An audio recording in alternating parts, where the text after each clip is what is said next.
चलिए बच्चों, आज हम लोग क्लास 12 सब्जेक्ट देखेंगे केमिस्ट्री। और केमिस्ट्री के अंतर्गत आज हम लोग जो यूनिट पढ़ने वाले हैं वो है यूनिट 7। यूनिट 7 में आज हम लोग देखेंगे पी ब्लॉक एलिमेंट। ठीक है, पी ब्लॉक एलिमेंट या फिर ट्रांजिशन एलिमेंट जिसको बोला जाता है। यहाँ पर पी ब्लॉक तत्व या फिर संक्रमण तत्व है ना। तो आज हम लोग डी ब्लॉक के बारे में पढ़ेंगे और उसके बाद हम लोग समझेंगे कि संक्रमण तत्व होता क्या है। तो सबसे पहले बात आती है डी ब्लॉक तत्व क्या होता है। डी ब्लॉक तत्व किसे कहते हैं? तो पिछली जो यूनिट थी, यूनिट 6 में देखेंगे तो यूनिट 6 में हम लोग पढ़े हैं एस और पी तत्व के बारे में, मतलब जो होती है एस और पी ब्लॉक एलिमेंट्स के बारे में हम लोग पढ़ चुके हैं। तो हम लोग जनरली बात करेंगे कि एस पी के बारे में। जो एस ऑर्बिटल है और पी ऑर्बिटल है, इनकी जो कक्षक है इनके बारे में पढ़ चुके हैं। और आज हम लोग देखेंगे डी ऑर्बिटल। आज हम लोग देखेंगे डी ऑर्बिटल के बारे में। तो यहाँ पर बात आती है कि डी ब्लॉक तत्व किसे कहते हैं। तो आप सभी को पता होना चाहिए कि डी ब्लॉक तत्व किसे कहते हैं। तो डी ब्लॉक तत्व किसे कहते हैं, नाम से स्पष्ट होता है कि एस पी और डी ब्लॉक होते हैं, सभी को पता है। तो एस जो ऑर्बिटल होती हैं उसमें कितने कक्षक होते हैं? एक कक्षक होते हैं। उसी प्रकार पी ब्लॉक में देखेंगे कितने कक्षक यहाँ पे होते हैं? 3 कक्षक होते हैं पी ब्लॉक में। उसी प्रकार डी ब्लॉक में देखेंगे तो इसमें कितने कॉलम्स रहती हैं? 5 कॉलम। 1 2 3, 1 2 3 4 और ये 5 हो गए, 5 कॉलम्स।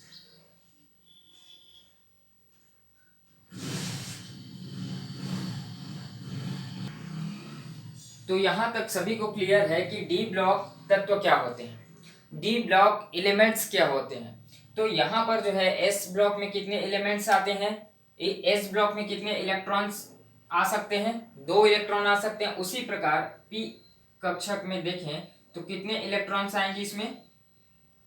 2 4 6 इलेक्ट्रॉन्स यहाँ भर सकते हैं। और उसी प्रकार डी ब्लॉक में देखें तो इसमें जो है 4 6 8 10, तो इसमें हम लोग 10 इलेक्ट्रॉन फुलफिल कर सकते हैं।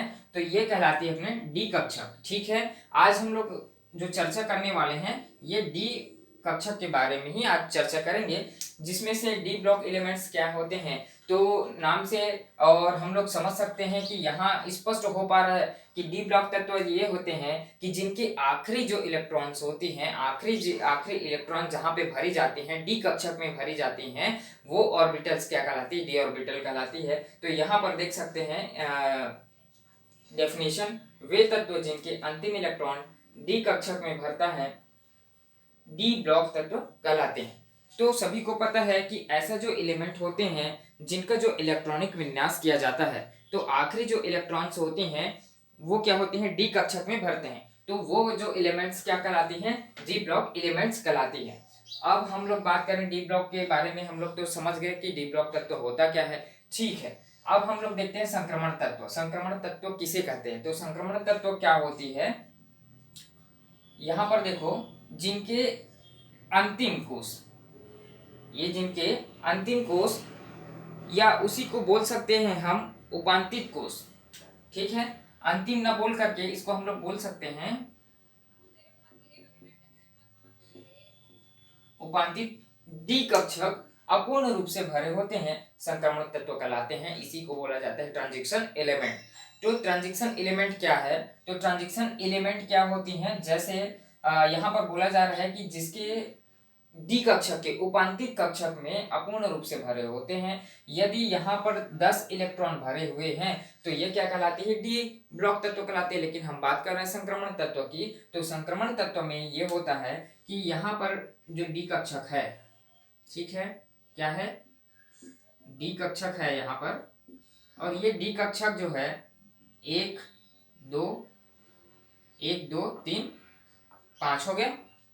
अब देखो यहाँ पर इलेक्ट्रॉन्स फुलफिल करें तो 2 4 6 7, चलिए हम लोग इसको कर देते हैं 8। अब यहाँ पर जो इलेक्ट्रॉन्स है यहाँ पर क्या है, फुलफिल नहीं हुई है। तो ये जो इलेक्ट्रॉन्स है और ये जो अपना डी कक्षक है ये क्या है, अर्धपूरित है। पूरा पूरित है क्या, नहीं है, इनकम्प्लीट है। तो यहाँ पर अपूर्ण रूप से बोला जा रहा है। तो अपूर्ण रूप से तो ये क्या कहलाती है, संक्रमण तत्व। चलिए और अच्छे से समझते हैं संक्रमण तत्व को। यहाँ पर डी ब्लॉक तत्व को मैंने लिख दिया हूँ। स्कैंडियम से लेकर कॉपर तक के मैंने, यहाँ पर जिंक तक के मैंने क्या लिखा है, डी ब्लॉक तत्व लिखा है ना। डी ब्लॉक एलिमेंट्स हैं। और इसको सबसे पहले तो आप लोग को जानना है पीरियोडिक टेबल में कौन से कलर में जो है डी ब्लॉक को रखा जाता है। तो ये भी आप लोग को बहुत ज्यादा इंपॉर्टेंस है समझना कि यहाँ पर देखो S orbital, P orbital and D orbital. आप लोग पुस्तक में देखिएगा कि पीरियोडिक टेबल में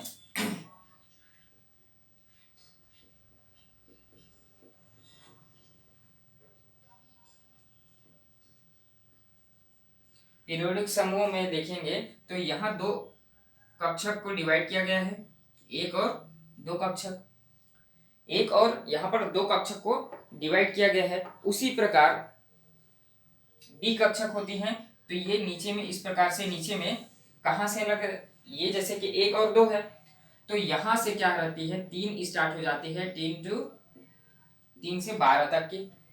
ये 3 से 12 क्या कहलाती है आपकी, डी ब्लॉक एलिमेंट। याद रखना ये 3 से 12 तक के जो एलिमेंट है क्या कहलाती है, डी ब्लॉक एलिमेंट कहलाती है।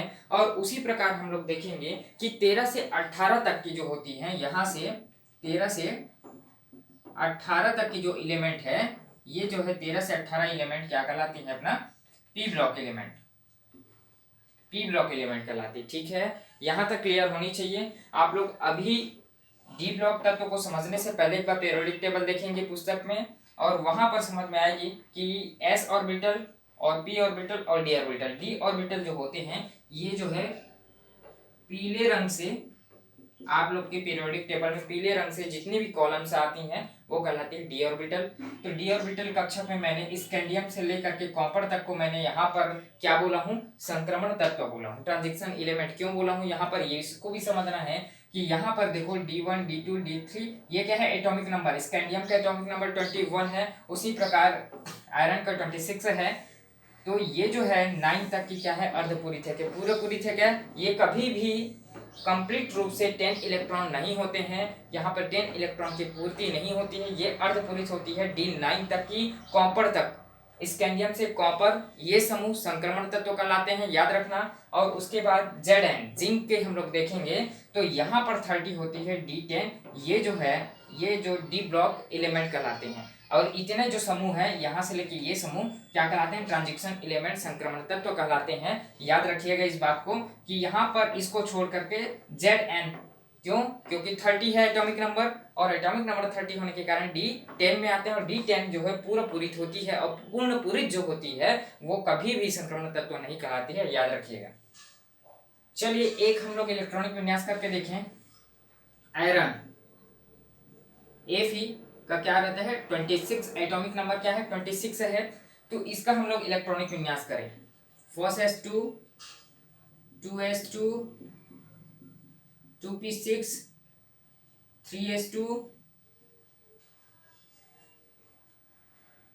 3d5, 3d2 and 4s।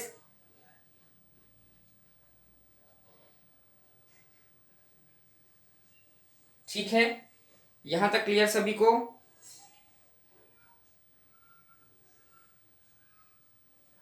Fos2, 2s2, 2p6, 3s2 और यहाँ पर 3p6,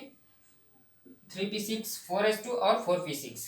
तो ये हो गई आपकी आयरन की एटॉमिक नंबर के बेसिस पे इलेक्ट्रॉनिक विन्यास। ठीक है, अब देखें ये जो है कौन से ऑर्बिटल में आते हैं, फर्स्ट ऑर्बिटल में आते हैं, और ये जो है सेकंड ऑर्बिटल में आते हैं, और ये जो है थर्ड और ये फोर्थ। सभी को पता है। चलिए और ज्यादा स्पष्ट करते हैं इसको। ये जो है कक्षक मैं बना देता हूं, फर्स्ट कक्षक, सेकंड एंड थर्ड और एक फोर्थ कक्षक। चलिए फर्स्ट कक्षक में क्या आ गया, फर्स्ट एस, एंड सेकंड कक्षक में क्या आ गया, 2s और 2p, 2s 2p, और थर्ड कक्षक में क्या आया, 3s और 3p, फोर्थ कक्षक में क्या आया, 4s और 4p। तो इस प्रकार से फिलअप किया जाता है, और इसके जो बाहरी कोष है इसको बोला जाता है अंतिम कक्षक। सभी को पता है ये अंतिम कक्षक है। उसके बाद जो ये कक्षक है इसी को हम लोग बोल सकते हैं, क्या बोल सकते हैं, उपांतरित कोष या कक्षक।